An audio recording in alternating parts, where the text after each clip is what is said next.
آپ جانتے ہیں ہونڈا 125 کا ڈیزائن تبدیل کیوں نہیں ہوا؟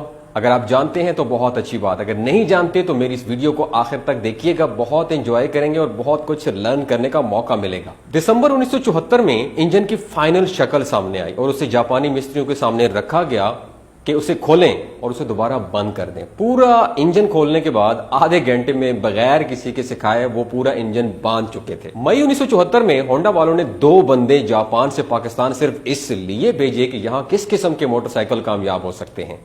وہ لوگ پہلے تھائی لینڈ پہنچے، ملیشیا پہنچے، ایران سے ہوتے ہوئے انڈونیشیا اور فلپائن سے پھر گھوم پھر کر آخرکار پاکستان آئے۔ جو کچھ انہوں نے ان سب ملکوں میں دیکھا وہ ادھر جاپان میں کوئی سوچ بھی نہیں سکتا تھا۔ یہ ایک نارمل بات ہے کہ وہاں بچہ ٹینکی پر بیٹھا ہوا ہو اور بیوی پچھلی سیٹ پر اور چوتھا بندہ بھی اپنی جگہ نکال لیتا ہو۔ کچھ لوگ تو سبزی، گوشت اور باقی سودا سیلف ہینڈل سے لٹکائے گھوم رہے ہوتے تھے۔ میں نے موٹر سائیکل کو وہاں گدا گاڑی کی جگہ استعمال ہوتے ہوئے بھی دیکھا۔ یہ بیان اس بندے نے ہونڈا والوں کو دیا جو ہمارے جیسے ملکوں کے لیے موٹر سائیکل بنانے والے ڈپارٹمنٹ کا ہیڈ تھا۔ پھر کہنے لگا وہ لوگ اس وقت تک تیل نہیں بدلتے جب تک پتلا پانی نہ ہو جائے یا کہیں جل جلا کر اڑ نہ جائے۔ ایئر فلٹر بدلنے کا دور دور تک کوئی کانسیپٹ نہیں ہوتا اور چین جب تک کور سے ٹکرا کر ٹوٹ نہ جائے وہ لوگ اسے کبھی بدلتے نہیں ہیں۔ ایک کے بعد دوسرا، دوسرے کے بعد تیسرا، ہم نے ایسے ایسے مناظر دیکھے جو جاپان میں کوئی اسے امیجن بھی نہیں کر سکتا۔ ہونڈا 125 سے پہلے 3 ڈیزائن آتے تھے۔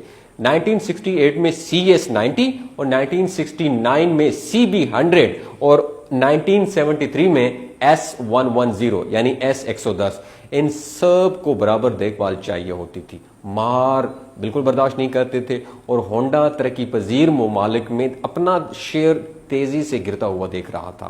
جب یہ صورتحال ریسرچ ہیڈ کو بتائی گئی تو انہوں نے فوراً کہا مجھے ایک گراف پیپر، کمپاس اور کچھ جیومیٹری والی چیزیں دے دو۔ صبح وہ بندہ ایک نئے ڈیزائن کے ساتھ دفتر میں آ گیا۔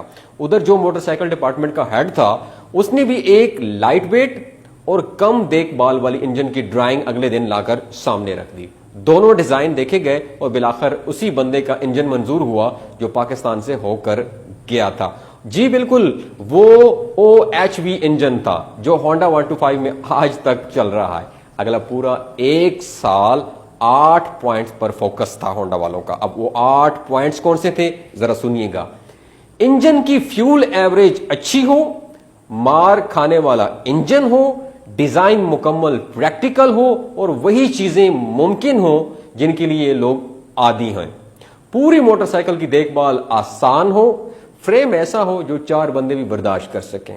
موٹر سائیکل کی پیٹرول کی ٹینکی ایسی ہو کہ بچہ آرام سے بیٹھ سکے۔ موٹر سائیکل کا رنگ اور سٹیکر ایسے ہوں کہ پاکستانیوں کو پسند آئے۔ سیٹ ٹھیک ٹھاک کشادہ اور لمبی ہو، 2 کی بجائے 1 ہو اور پیچھے جو کیریئر ہے وہ بھی لازمی ہو تاکہ فالتو سامان بھی وہاں پہ رکھا جا سکے۔ دسمبر 1974 میں انجن کی فائنل شکل سامنے آئی اور اسے جاپانی مستریوں کے سامنے رکھا گیا کہ اسے جناب آپ کھولیں اور دوبارہ بند کر دیں۔ آپ یقین مانیں پورا انجن کھولنے کے بعد آدھے گھنٹے میں بغیر کسی کے سکھائے وہ باندھ چکے تھے۔ یہ ایک اور نشانی تھی کہ انجن مارکیٹ والوں کو سمجھ آ جائے گا تو کامیابی 100% یقینی ہے۔ تھائی لینڈ اور بینکاک کی گرمیوں میں موٹر سائیکل کچے رستے پر دوڑائی گئی تاکہ انجن کے گرم ہونے اور دھول مٹی سے خراب ہونے والے مسئلے کو بھی چیک کیا جا سکے۔ پیٹرول بھی ہر جگہ سے ڈلوا کر دیکھا کہ کچرے وغیرہ کا پرابلم تو نہیں آ رہا سامنے۔ سب کچھ کرنے کے بعد 1975 میں ہونڈا CG125 کو مارکیٹ میں پروڈیوس کر دیا گیا۔ 1992 میں ہونڈا 125 پاکستان میں بھی بننا شروع ہو گئی۔ اب سوال یہ پیدا ہوتا ہے کہ ہونڈا 125 کی ٹینکی ٹاپے اور باقی ڈیزائن 1975 سے اب تک بہت زیادہ تبدیل کیوں نہیں ہوئے؟ اس سوال کے 2 جواب ہیں۔ ایک تو یہ کہ 2008 کے بعد جاپان میں یہ موٹر سائیکل بننا ہی بند ہو گئی۔ چین، پاکستان، تھائی لینڈ وغیرہ میں اب بھی بنتی ہے۔ جو بھی ریسرچ اینڈ ڈیولپمنٹ ہونی ہے وہ یہیں ہوتی ہے۔ اور یہاں کیا آپ کے خیال میں حالات 1974 سے اب تک کچھ بدلے نظر آتے ہیں؟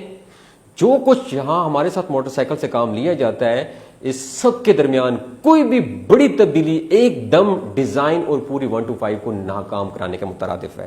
دوسرا جواب یہ کہ Honda 125 utility motor cycle category میں آتی ہے اور اس کا سٹینڈرڈ ڈیزائن یہی ہوتا ہے۔ موٹر سائیکلوں کی 6-7 دوسری قسمیں بھی ہیں۔